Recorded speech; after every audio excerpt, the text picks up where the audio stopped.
Hi, good evening, everybody. I'm Joseph Washington, welcoming one and all for this webinar. It gives me a great pleasure in introducing our speakers today. See, before that, I would love to say something about our Counseling Chennai Forum.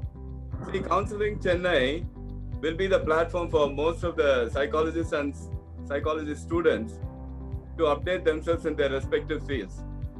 See, we will try to provide you online e-training with different topics from school level to corporate level. We have with us this evening Mrs. Uma Bhaskar, who is a renowned psychological counselor, and also she is a motivational trainer. I do not know how many of you are familiar with her.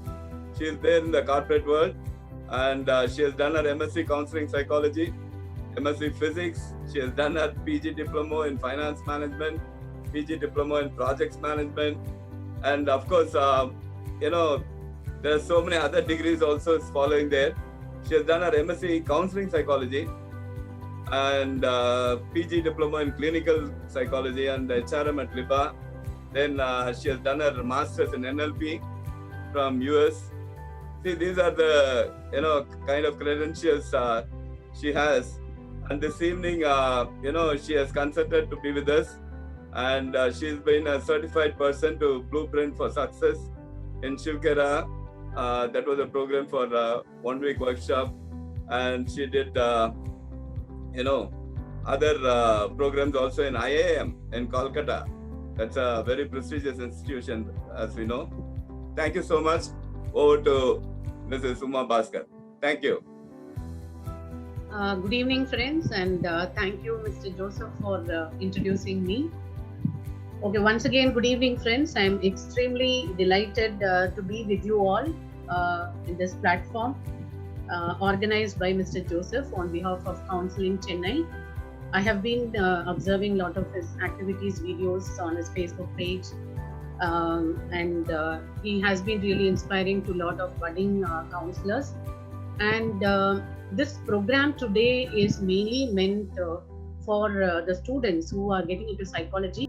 So the program, when we were discussing with Mr. Joseph, we wanted to come out with this mainly to help the students. I have seen some children of my friends and relatives who really have scored well, but they really want to do psychology while they have got admission for other courses.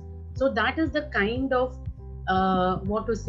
importance psychology and counseling has been gaining among the next generation students, because they have a lot of aspiration to get into social service, and it is our duty to guide us, to handhold them and help them in succeeding in this particular profession. So that's the purpose of the series of webinars. And once again, I thank Mr. Joseph, and I'm really happy to be the speaker today. Okay, so for all out there who are into counseling and psychology, just lift your hands and bend it back and pat your back, because each one here and those who have not participated today also, all of us are empathetic, kind. We want to help people to be at peace. That is the purpose of this profession. We want to listen to people in times of their need. We want to create harmony in the society. We have chosen to help people, and we have chosen a noble career. So we really need to feel proud to get into this profession of counseling and psychology, where we try to help people help themselves. Okay, why this program or this topic is mainly to create an awareness among the students of psychology, because many students with so much of passion, they join psychology, and at some stage they get stuck. They don't know how to proceed further, and what is the next course of action, how to get into this career, etc. So what is ahead of them, what is in store for them, and how they need to equip themselves along with doing the degree or after that to get into this profession. This is the purpose of today's topic.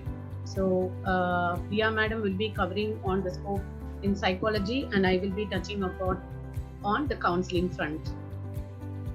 So where do we see ourselves? So this is the first question to the students out here. In your career, that you have chosen psychology as the topic. Where do you see yourself a few years later?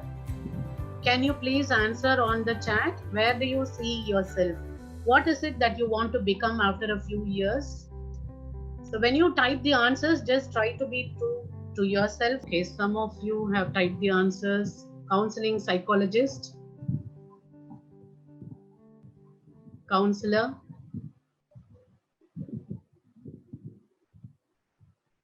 Okay, so many of you have given the answers that you want to become a counselor or a psychologist, right?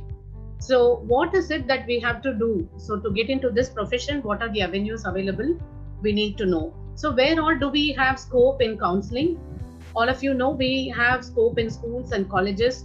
Nowadays, every school has a visiting counselor, and colleges also have visiting counselors, and some schools or colleges have them on permanent employment basis also. And clinics and hospitals, they require counselors. In many of the clinics, there is a separate cabin for a counselor, because whatever medicine a doctor gives, many people are not able to get cured, and they keep saying the same thing again and again. When the doctor realizes that they need to be counseled and refers to counselors, and sometimes assigns a cabin for counselor on a visiting basis in clinics. And there are scopes available in NGOs who do a lot of activities on even voluntary basis, employ counselors, but their activities are voluntary. And there are foundations, a lot of foundations and CSR activities of corporates, social welfare organizations who get into this in times of social crisis. Best example is now where we see how many foundations and organizations or NGOs have got into counseling as a voluntary service to the society. Then in industrial sector also counselors are required, because many times there is misunderstanding, or people come from different backgrounds. To ensure that they comply with the norms and they behave well within the industry campus, counselors are invited on intermittent basis. And the corporate sector, needless to say, require counselors regularly. So many corporates have started engaging counselors on visiting basis. Wherever public relations is involved, counselors have an opportunity. In mind care centers, we can also get into private practice, for which we always suggest doing a PG.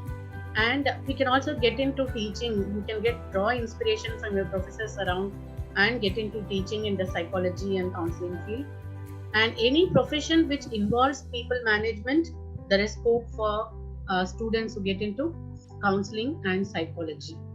Okay, where all? Some more centers, some therapy centers have a requirement for counseling as well. Career centers, career counseling, nowadays it has become the order of the day. Every parent, starting from the 9th standard, they want to assess the personality of children and suggest suitable career. So they even decide the +1, +2 group based on their personality. Human resources. So students who are qualified in psychology, if you do certification or additional course in HR, you stand a good chance in human resources as well. L&D, learning and development, that is a training space. Actually, you know what, counselors can be very good trainers. So towards the end, I have a slide on the important skills required to succeed in this profession. So my sincere suggestion to all the counselors is to develop your communication skills, because counselors and the psychology professionals can be great communicators.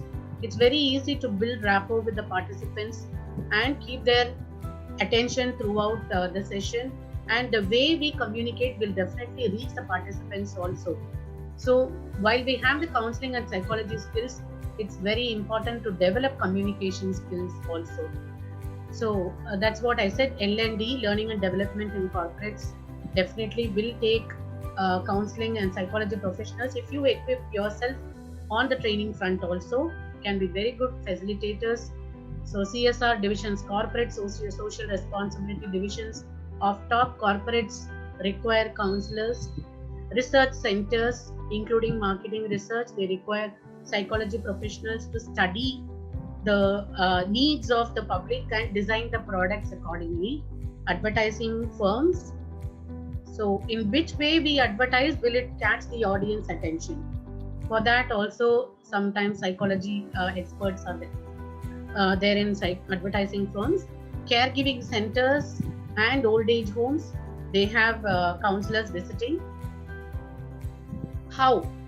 Okay, so if you take counseling, as I said, I'm going to touch upon counseling. There are two avenues. The moment we think of counseling, always we keep only one-to-one discussion in mind. The group counseling aspect we have been missing aside. But the group counseling certainly has a bigger scope. Individual counseling will be done in private practice, and also you can attach yourself to therapy centers or counseling centers. But group counseling, you have broader scope, which I want to touch upon here.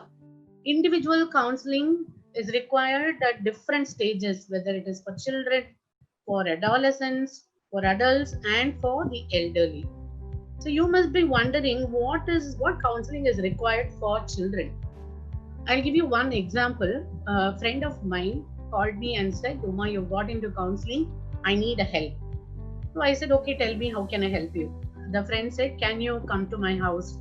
My daughter is, handling her is becoming a tough challenge on daily basis. She keeps throwing tantrums frequently, and she's addicted to the tab, always watching YouTube videos. Unless she watches the video, she doesn't have her food. And when she gets irritated or when she doesn't get what she wants, she keeps her hand on the hip and then lifts her face up and keeps yelling at people around. So then I asked for further details. He said, no, you just come and see her for my sake. So generally we don't go, but this time it was a friend, so I thought I should help him out, and I visited his house. And to my greatest surprise, I should not say shock, to my greatest surprise, I asked, where is your daughter? First, he introduced his family, parents, wife, everyone, and then they offered a coffee, and then I asked, where is your daughter? Then he said, there she is. And I was surprised, it was a 4-year-old girl. Imagine a 4-year-old girl, the parents are feeling that they are not able to handle. Okay, so then I started talking to the parents, because it takes some time to build rapport with the children, to start communicating with them. So we have to follow a lot of techniques to gain their confidence and then start conversing. So first I started talking to the parents. And so sometimes counseling children turns out to be a family counseling also. So the example I'm giving here is to make us understand that going forward, starting from very young age, children will require behavioral counseling, life skills counseling. We say in Tamil, Ainvil Vilayadadu, Aimbadil Vilayma. So from very young age, we need to teach life skills to our children. And children get addicted to the gadgets, because many houses, both the parents are working. So to keep the children engaged, they just give the tab or the mobile to them, so that they are engaged, they won't disturb them, and the parents can finish their work. That way they get addicted to using gadgets and watching TV. Sibling rivalry. Whenever there are two children, more than one, there is always a rivalry. Attention to one child, the other child feels deprived. So there is a lot of conflict between the children. Aggressive behavior. Some children, you really won't know why they are behaving that way. They tend to be very aggressive, and they also face abuse in various forms. So counseling definitely is required now, and in the days to come, counseling assistance will be required for parents to handle the children. And adolescents, if you see the picture, it says 2 in 25 students have depression, but only 1 out of 5 get help. Not everyone speaks out. Only now students have started speaking out. So even if they are mentally healthy, parents want counselors to take care of their goals, what they want. Because many children, if you ask, what do you want to achieve in life? Many times the answer will be, I'm not so sure. Maybe this, maybe that, I'm not sure. Whatever comes my way, I'll take it. So these kind of vague answers come. So parents want the counselors to do a goal setting for their children. Communication issues. So many times, many children are not able to communicate. they get lot of thoughts in mind, but they don't communicate at all. And aggressive behavior, so parents do not know how to handle. Many children do not open up and talk freely to the parents. Self-esteem building, so in the adolescent phase, kids who have been really talking non-stop also suddenly become quiet. So self-esteem, there must be some issue.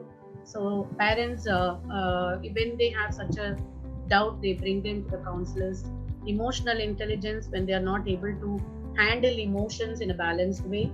Decision making, many adolescents are finding it very difficult to decide A or B, how to decide. I'm stuck, you decide for me.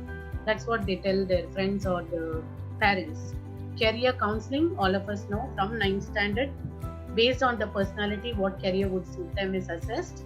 Gender sensitivity, now even schools are conducting sessions, making the counselors conduct sessions to create awareness about the other gender. That is, the boys have to know about in the adolescent transformation, how the girls will behave or how they themselves will behave, and vice versa. Personality development. So some parents bring the students for overall personality development, because many students clear their engineering graduation or any graduation, but when they get into the job, they are finding it difficult to interact with their colleagues, or to express what they want to express, decision making, problem solving, emotional issues. So overall personality development counseling also happens. And naturally at this phase they undergo a lot of stress, because they don't know, because of the anxiety, what they are going to do, how they are going to settle in life, etc. Some adolescents require counseling for grief handling also. I remember one parent met me in a college and took my card and said, I want to bring my daughter to you. My daughter has been asking for long that she wants to meet a counselor. It was little different. I said, okay, fine. I gave the card. So they fixed an appointment, and the mother called and said, I have dropped my daughter at your doorstep. Tell me when I should come and pick her up. Because it is she who wanted to talk to the counselor, I don't want to be there. I said, fine. So because they are new to the area, I went down and brought the daughter, and she was talking to me, and then she opened up. She said, actually, ma'am, I lost my father. My father, it was a big shock to me, but the script in her is that if you cry, you are a weak person. So she controlled her tears and she never cried at all. But after that, her friends could visibly see a pattern or change in her behavior. She was very frequently getting stressed, very frequently getting irritated, frequently getting angry with the friends. So one close friend suggested to her that probably you have to work on your grief, and it really stuck in her mind like a nail. And so she went and told her mother. She didn't explain what, she just said, I want to meet a counselor. So she started opening up, and then we had to make her understand it is okay to cry. And I mean, in times of grief, it is not necessary to suppress the emotions, suppress the tears, and show yourself, project yourself as a strong person. So now people are coming up, opening up, and saying on their own, students saying they want to meet a counselor, and parents are also taking it in the right sense. For adults, relationship issues are there, emotional issues are there, gender sensitivity issues, aligning with the goals. They have a goal, but suddenly they will distract and go in some other direction. So the parents get worried. What is this boy or girl doing? They wanted to become a doctor, and suddenly they get into music or photography. What's happening? So when they ask the children, they don't open up to the parents, so they resort to a counselor. And emotional issues, of course, at this age is common, even for adults. So not only for adolescents, even for adults, it is quite common. And decision making. So many, after getting into their job, feel that they are not able to make a decision. So when we talk to them, we understand that it is because of some incident that has happened where their decision has been rejected upfront on the face, after which they are not able to decide. worrying or fearing that their decision may not be taken in the right spirit by the team. So even after getting into a job, they get a confusion whether this is the right job for me, and they come back for career assessment. And after getting into a job, naturally the parents will want the boy or girl to get married. So after finding out the partner, they go to counselors for premarital counseling, because many boys and girls who are in love in the fantasy world do not understand the realities of marital life. So after getting married, they are in a shock. Oh my God, I never thought married life is going to be this way. I never thought I have to do the cooking. I never thought I have to help her in cooking. I never thought I have to balance between my work and this. Why I have to do this much? Why he or she is doing lesser work? So a lot of conflicts happen. And then about disclosing their monetary aspects, salaries, who will maintain, how much to give home. Nowadays, girls also want to help the parents after marriage, whether that is. So all these things they do not discuss. They just get into the marital relationship, and then there's a lot of chaos. So premarital counseling is gaining popularity. So couple come for premarital counseling before getting married to understand the reality and to understand better about each other from the marital life perspective. And there's one more category, some are averse to marriage. Very recently, a doctor referred his patient to me. He said, Madam, you need to help this person out. His daughter is refusing to get married. I don't know what is her problem. She's going to touch 30. You know, in our society, the moment girls near 30, parents naturally get worried that they are not yet married. So this girl was 29 and a half or so. So the parent was so much worried and sent, and the girl also came for,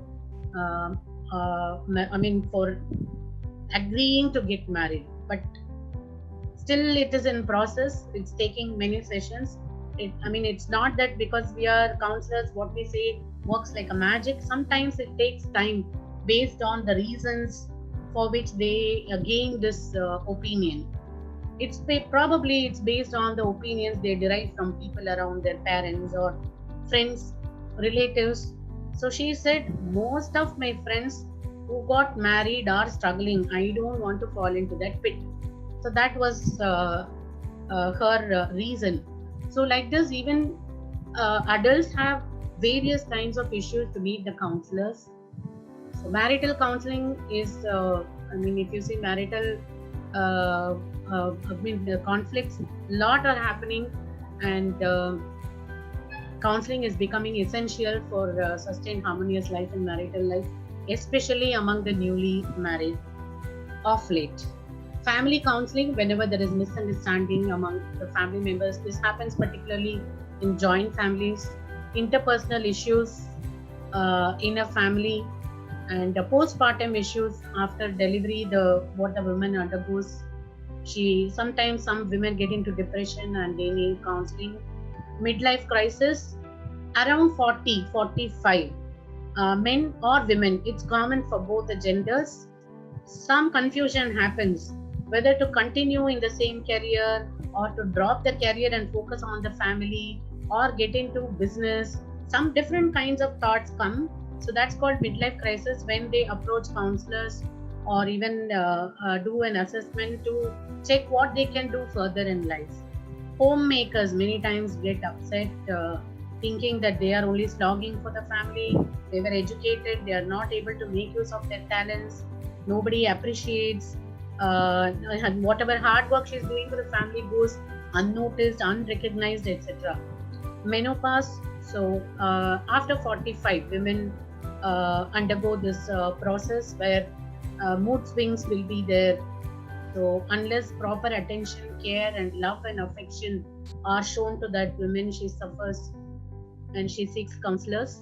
There is a lot of misunderstanding between the parents and children at every stage. So many times either parents want the children to be counseled or the children want the parents to be counseled. Ultimately, both of them, they come together and both get counseled. So stress and anxiety is common for all the stages. irrespective of the age. For elderly, geriatric counseling is it has been there. Many are into geriatric counseling. So if we think elders are those who really want somebody to talk to, somebody to share what they did the particular day, somebody to share their past memories, what all they did in their earlier days, how successful they were, what all talents they had. There's nobody to listen to them many times, whether they are at home or outside. And before, I should say, after 50 itself, this emptiness syndrome comes even at home. Children get married or they go abroad for studies, and suddenly the house becomes empty. Sometimes only husband and wife will be there. Some husbands, they go out frequently, the wife doesn't go out, so totally feels lonely and lot of fear. So naturally, our mind becomes idle. Idle mind becomes devil's workshop. We start thinking too many things. We worry too much when we are alone. So it's always better to keep ourselves engaged. And fear and anxiety are common at the old age. The fear of what is going to happen to me, which is going to be my last day, how many years more I will live, I don't know, and anxiety about various aspects. It's common for the elderly. So counseling is required for their positive outlook, how to face every day positively, and how to still contribute to their own self and to people around by just showing their affection, by staying connected with people, family, friends. So counseling for the ailing elders. So in old age homes, there are many people who are ailing with diseases, and people around know that they may not survive for long. So the caretakers arrange for counseling to give them hope that every day definitely has to be faced in a positive way. Stress management, they undergo a lot of stress for various reasons at this age, old age. Relationship issues happen at the old age also. You're worried why children don't come to see them frequently. And when they call, the children will be very busy in their work. Many times they are not able to attend calls. So lot of stress and anxiety prevails in the old age. So geriatric counseling is very much essential in the society. And in schools, needless to say, all of you must be aware that counseling is very common in schools now. So school counselors are expected not only to do individual counseling, they are also expected to do group counseling. So students who behave in a particular manner, students who are not able to score well, or students who are over aggressive, and students who are not able to clear the subjects. So like this, they are grouped, and sometimes group counseling also happens. And the school counselor is expected to impart life skills also for the students periodically. So that is why I'm once again, at the cost of repetition, I would like to say, I suggest the psychology professionals, counselors, to really improve communication skills. Many are very good in that, but those who have the inhibition, please equip yourself with very good communication skills. Come out of the stage fear, come out of addressing groups. There is a lot of scope around there. Next, workplace counseling. So workplace, yes, many companies are engaging counselors on visiting basis, because a lot of mishaps have been happening in many companies and bigger organizations or smaller organizations. So how it happens either one-on-one, sometimes they come on their own. So the counselor visits, say for example, 2 days a week or 1 day a week, in any frequency as agreed with the HR. The counselor visits the office and the counselor is available. So the HR indicates to the employees that they have provided this counseling facility. So the individuals can approach the counselor and discuss with them at any point of time when they feel stuck and when they want a counseling support.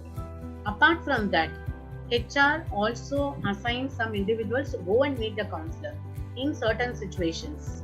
When they feel, even in colleges it happens, the professors, when they feel that a particular student, they are like the parents in the college, correct? Like how parents observe their children at home. Professors keep observing the students who are like their children in the schools and colleges. So when they observe some abnormality in behavior, or when they are able to read their face and understand that they are struggling with something which they are not able to express, they suggest the students to go and meet the counselor. The same thing happens in the workplace also. Team leaders and HR assigns some employees to go and meet the counselor. And counseling has been happening in groups in organizations. Many times they will not say it as group counseling, it will be announced as training. So I have done such training programs. So what they will do, they will call a particular group of employees and they will give to us the specific skills to be imparted to them. For example, lack of motivation, then very poor in interpersonal relationship, very not so healthy attitude, not able to maintain work-life balance, performance depletion year on year or month on month, and not able to focus on work, always on phone calls, and always stressed. So such people are grouped, and we are asked to do group counseling, which is termed as training to the employees. So according to them, they are undergoing training, but training is also looked upon as a group counseling in certain situations. Guess what is happening here? Can you type some answers? So a group of the picture that I'm showing here is a group of youngsters with a counselor. So I came across a situation where 4-5 students were waiting to see a counselor. So then when I inquired, I got to know that there were a group of 5 friends. They called themselves Pancha Pandavas. Okay, so they had lot of trust among themselves, and suddenly what happened, something happened, and lot of distrust developed, and the Pancha Pandavas, they broke their friendship, or the intimacy reduced, and each one started suspecting the other, but they wanted to regain their trust and get back as a group. So as a group, they approached a counselor for regaining or rebuilding their the trust in the friendship. So this kind of small group counseling also happens. And so group counseling happens in schools, colleges, NGOs, even for women who are not able to be independent, or for particular segment of women, group counseling happens, organized by NGOs. Small groups counseling happens in offices, industries, associations. Post-traumatic counseling is also a way of group counseling. Now also, if you see in hospitals, COVID affected patients, of course with the social distancing, sometimes group counseling happens, and mostly it is one-on-one counseling. So group counseling has happened immensely at the time of the Chennai floods and the storms that we had. So after the crisis situation, or after the calamity, after a trauma in a particular area, also group counseling happens, and it is organized by various volunteering forums and NGOs. And as I said, among group of friends also it happens. So the important thing, students, I want you to seriously observe and pick up is the skills that you need to develop while you are doing psychology and counseling related courses. Stay networked. So join forums like this, stay networked with other counselors and psychology professionals and other students also, so you get to share information on what's happening on this career front. And communication skills is very, very essential even in one-on-one counseling. Unless we are going to talk, we will not be able to help others. So develop your communication skills. Don't proudly say that I don't speak much, I'm an action-oriented person. All that is fine, but we need to improve our communication skills. Keep updating yourself. What is counseling and psychology now? This much of awareness was not there 5 or 10 years back. Or I should say, counseling was not even accepted in the society. When a person goes and meets a counselor, people will not want to share it with other members, even to the relatives, or they would be misunderstood. So now counseling is available. People are able to take it in a practical way, that whenever they are stuck, they can go and meet a counselor for clarification also. So keep updating yourself. Uh, Keep doing internships while you are studying, because theory is different. Theory definitely helps in practice, but the bridge between theory and practice, I suggest you do internships and lot of certification programs. Right now in the lockdown period, lot of programs are happening. Keep your eyes and ears open and attend as many webinars as possible and accumulate your knowledge. Identify NGOs, associations, trusts with whom you can be associated with on a voluntary basis. They need volunteers, and keep your antennas up always to derive information, whatever is required. Decide what you want and just go for it by equipping yourself. So now I have told you how you have to equip yourself while you're also studying. And about internships, lot of internships are happening in the city and everywhere, not only in Chennai, in various locations. And now that we can do it online, you can resort to, or you can join even internship programs online. This is the right time, that you need not go to college on daily basis. This is the right time to do online certifications or online internships. As I said, I would like to repeat, internships bridge the gap between theory and practice, where you get to learn through peer counseling. And I'm sure Counseling Chennai, Mr. Joseph is also about to commence an internship program soon. So, for students, I really want to repeat again, what we learn is theory, but if you really want to get into counseling practice, do internship with the senior counselors and attend internship programs organized, and a lot are happening. As I say, keep your antennas up and keep your eyes and ears open. Many programs are happening. Counseling Chennai is going to start soon. So this time can be looked at in a positive way, and you can upgrade yourself to move positively towards the dream career that you want to achieve, to become psychology and counseling professionals. So this is the right time for you to sharpen the axe. When to start, where to start, the answer is here and now. Thank you so much. I think I'm able to complete in time. Yes, madam. Thank you very much. Thank you, sir.